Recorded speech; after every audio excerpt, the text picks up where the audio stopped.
Bonjour à tous. C'est le président Laurent Gbagbo qui a dit, durant son procès à La Haye, que l'homme, quand il marche, il laisse des traces. Vous voyez par vous-même. J'ai perdu ma mère alors que moi j'étais en exil. Laurent Gbagbo a facilité mon retour pour que je puisse participer et prendre en charge les funérailles.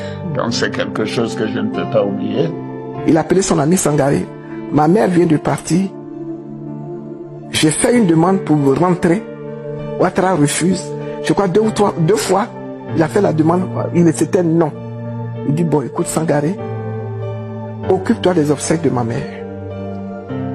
Ouattara refuse que je vienne enterrer ma mère. Occupe-toi. Et c'est comme ça que Sangaré a pris les devants des obsèques de maman.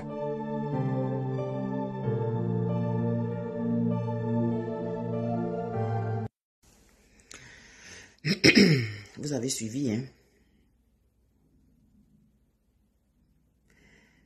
Ainsi donc, les deux ont laissé leurs traces dans la même histoire, dans les mêmes circonstances, dans les mêmes conditions. Les deux ont laissé leurs traces. Les deux ont matérialisé la couleur de leur âme et le poids de leur humanité. Quoi qu'on dise que la politique, en politique on ne fait pas la passe à son adversaire,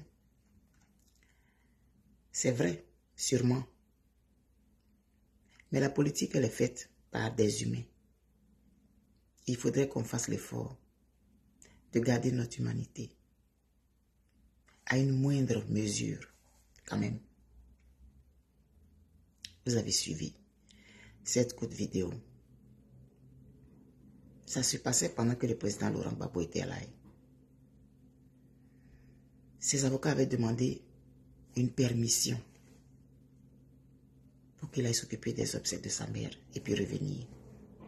La Côte d'Ivoire, je mets ça en guillemets, représentée par M. Ado, a refusé de permettre à un fils qui n'avait pas vu sa mère depuis les événements douloureux de la Côte d'Ivoire de pouvoir au moins l'accompagner à sa dernière demeure. Ça lui a été refusé par des gens qui ne sont pas des humains, sûrement. Je plaide et je prône l'humanité.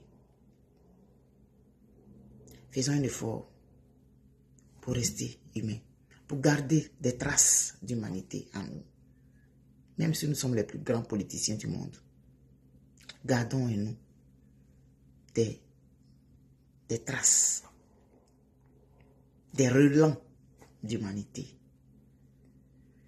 C'est vraiment dommage.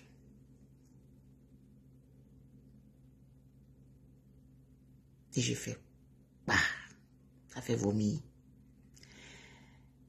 Ça fait partie de notre histoire. On la racontera. Et on ne doit pas l'oublier. Cette partie de notre histoire. On doit enseigner aux gens